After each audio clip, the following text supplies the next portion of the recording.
Right definite right గా right ఒక లక్ష్మణ్ గారు, ఒక నిమిషం, ఒక నిమిషం. అకౌంటబిలిటీలోనే సెషన్ జరగాలని చూద్దాం. రైట్ లక్ష్మణ్ గారు మాట్లాడదాం ఒక నిమిషం. మనతో పాటు ఈ అంశం గురించి మాట్లాడడానికి టీడీపీ నాయకులు జగన్ సత్యనారాయణ గారు. సత్యనారాయణ గారు నమస్తే అండి. సత్యనారాయణ గారు, ఏంటి పరిస్థితి? అంటే ఈసారి అనర్హత వేటేసే ఆలోచనలు ఏమైనా మీ ప్రభుత్వం ఉందా? స్పీకర్కి అలాంటి విశేష అధికారాలు ఏమైనా ఉన్నాయా? ఒకవేళ అనర్హత వేటు పడితే 11 స్థానాల్లో బై ఎలక్షన్ వచ్చే అవకాశం ఉందా? మరి దానికి టీడీపీ రెడీగా ఉందా? ఏం జరుగుతుంది అసలు అసెంబ్లీలో? ఏం జరుగుతుంది అనుకుంటున్నారు మీరు? అసెంబ్లీ సమావేశాలకు ఆ, రానటువంటి వ్యక్తుల్ని వాళ్ళ అటెండెన్స్ ప్రకారం వాళ్ళని తొలగించే బాధ్యత ముందుగా స్పీకర్ గారికి ఉంటుంది సార్, ఖచ్చితంగా, అందులో నో డౌట్. కానీ ఆ లెవెల్కి రాజకీయాలు పోతాయని చెప్పేసి నేను ఎక్కడ కూడా అనుకోవట్లేదు. వార్నింగ్ ఇస్తున్నారు. వార్నింగ్ని ఏదో ప్రజల సానుభూతి కోసం వదిలేద్దామని చెప్పేసి వీళ్ళు ఏదో తిరస్కరించే ప్రయత్నం చేస్తూ ఉన్నారు. వీళ్ళ ప్రవర్తనలో ఎక్కడ కూడా మార్పు వచ్చినటువంటి సందర్భాలు కానీ పరిస్థితులు కానీ ఎక్కడ కనబట్టలేదు సార్. ఎందుకంటే మొన్న మెగా డిఎస్సిలో కోర్టుకు పోయారు. ఎవిడెన్స్లు ఎక్కడ చూపించలేకపోయారు. No evidences. అంటే ఏదో కేంద్రంలో ఏదో ఉద్యమం జరిగింది. ఆ ఉద్యమానికి అక్కడ విద్యాశాఖ మంత్రి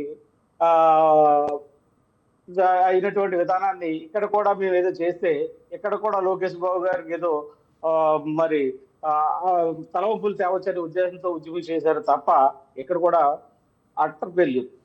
ప్రతిపక్ష నాయకులే, కాంగ్రెస్ పార్టీ వారు కానీ వీళ్ళ తల్లి కాంగ్రెస్, ఇతరత్ర కాంగ్రెస్ పార్టీలో ఉన్నటువంటి పెద్ద పెద్ద చింతామోహన్, ఉండవల్లి అరుణ్ కుమార్, ఇటువంటి పెద్ద పెద్ద నాయకులతో సుద్ధా ఆ అవకతవకల్ని పట్టించుకోవాల్సినటువంటి సందర్భం ఎక్కడ కూడా కనబట్టలేదు. అందులో అవకతవకలు లేవు. కావాలని జగన్మోహన్ రెడ్డి గారు ఏదో సబ్జెక్ట్ని పట్టుకుని రోడ్డు మీద వచ్చే ప్రయత్నం చేస్తూ డిఎస్సి మీద రాద్ధాంతం చేస్తున్నారు తప్ప ఎక్కడ కూడా ఇందులో పొరపచ్చాలు లేవు. ఎక్కడ కూడా డిఎస్సిలో అవకతవకలు లేవు. ఖచ్చితంగా 16,000 ఉద్యోగాలు ప్రకటించినటువంటి కూటమి ప్రభుత్వం 16,000 ఉద్యోగాలు ఇచ్చింది అని చెప్పి, అంటే ఇలా 1 by 1 ఎందుకంటే కొంతమందికి కొన్ని బడ్జెట్ రూపేణ, కొంతమందికి గ్యాస్ కి సంబంధించినటువంటి మనీ పడతానే ఉంది సార్. ఖచ్చితంగా సత్యనారాయణ గారు, ఇందాక మీరు అన్నట్టు సత్యనారాయణ గారు, గత ఎలక్షన్ లో మద్య నిషేధం చేసి మేము ఎలక్షన్ కి వస్తున్నాం సార్. సీఎం ఎక్సైజ్ మంత్రితో సుద్దా కూడా ఫుల్ఫిల్ చేసుకుంటూ రేపొద్దున భవిష్యత్తుకి వెళ్తాం తప్ప మాటలు చెప్పి. సత్యనారాయణ గారు, ఇప్పుడు ఇందాక మీరు అన్నారు అసెంబ్లీకి రాకపోతే స్పీకర్ చర్యలు తీసుకునే అవకాశం ఉంటుంది, కానీ మేము అట్లా చేయమంటున్నారు. అవకాశం ఉంది కదా మీకు. ఒకవేళ చర్యలు తీసుకొని బై ఎలక్షన్కి వెళ్తే 1-2 చోట్ల వైసీపీ ఓడిపోతే మా బలం పెరిగింది, కూటమి ప్రభుత్వం అద్భుతంగా పరిపాలన చేస్తుంది కాబట్టి మా బలం ఇంకా పెరిగిందని ప్రూవ్ చేసుకునే ఛాన్స్ ఉంటుంది కదా మీకు. ఆ స్టెప్ ఎందుకు తీసుకోవటం అనుకుంటున్నారు? ఆ ధైర్యం ఉంటే ముందుగా జగన్మోహన్ రెడ్డి గారు రాజీనామా చేసి పులివెందులో గెలవమానంట.